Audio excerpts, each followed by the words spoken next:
It doesn't matter where you're standing on what floor you are on, or who you're with. All in all, we're all performing 24/7. Sometimes the audience is your kids, your students, your clients, your friends. Sometimes the audience is you. Perhaps you're performing solo. After teaching dance and training students to perform on stage, this is something that, I had on the back of my mind. And in life, I truly believe that's the way it is. If we really want to live better lives, we need to constantly be working on ourselves, on our skills, on improving the way we relate with others. Let's say, picture this. You're going on stage and you want to know, where's your spot? Where are you supposed to stand? You're already feeling nervous because there is a number that you are going to perform. There are some steps that you got to learn. The space awareness of the stage you need to pay attention to. Where is it that you're going to come on stage, and where is it you're going to go off stage? When are you on? When are you off? Right? Who's going to be in the audience? How are you going to perform for them? So you think about the audience, not just yourself. In life, that's the way it is too. Let's say you're a teacher and your audience are your students. You know you're there to perform and do your very best. It doesn't really matter if you have a headache or a stomach ache, or maybe you lost someone, part of your personal life, right? When you're on, you're on. And who matters more in that very moment are your students, right? It happens to all of us. Life gets in our way. And all of a sudden, there's turmoil. Unexpected events happen. But just like a performer on stage would go on, after having rehearsed their number, unexpected things happen. Sometimes the lights don't go off. Sometimes, if it's a group performance, another performer makes a mistake, goes into the wrong position at the wrong time. And so there you are, having to adjust, having to be flexible in your mind and in your whole body so that you can move with agility, with speed, and respond to that situation, because the show must go on.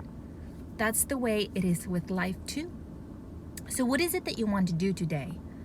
Where would you like to improve yourself, your performance, your number, so that the result is the one that you want? And that result, that outcome, has two parts. One is what impact you want to see you left in your audience, right? What kind of response would you like to see in them? What light would you like to fire in their eyes? And also, how do you want to feel? What emotions would you like to ignite during your performance?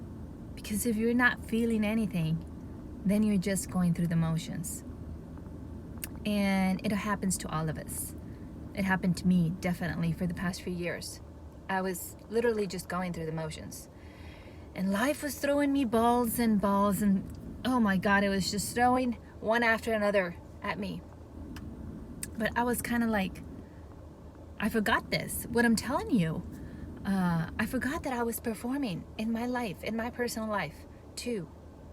I had sort of closed a chapter on my professional life, and all of a sudden my personal life was twisting and tossing me all around to see if some way or another this shaking of myself would one day wake me up. And it did. It's like they say that when the rug gets pulled under you, right?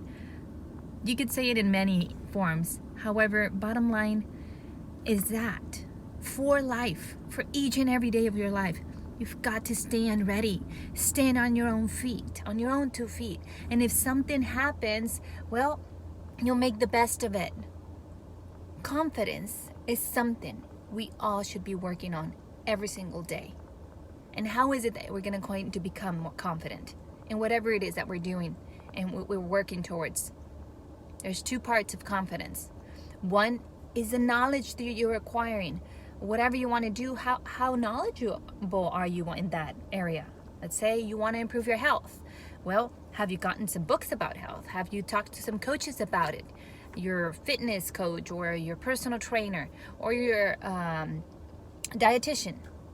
How is it? Or your doctor, your physician, right? How is it that you are going to become more knowledgeable of your health? And two, what are you putting into practice to actually become better, become a healthier person?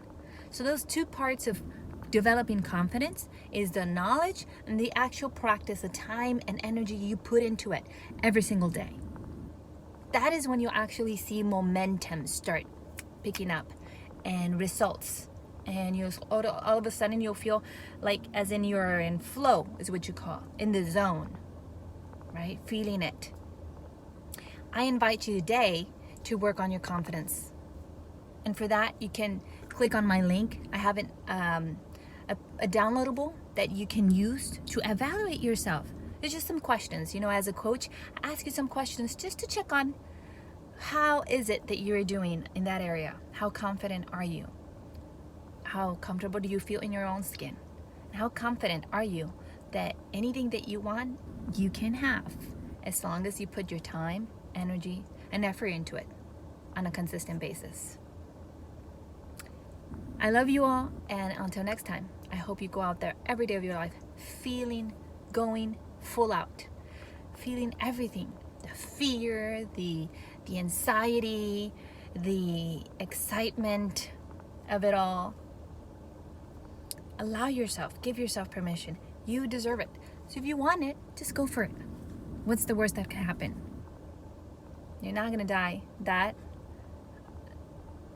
I could assure you, you're not.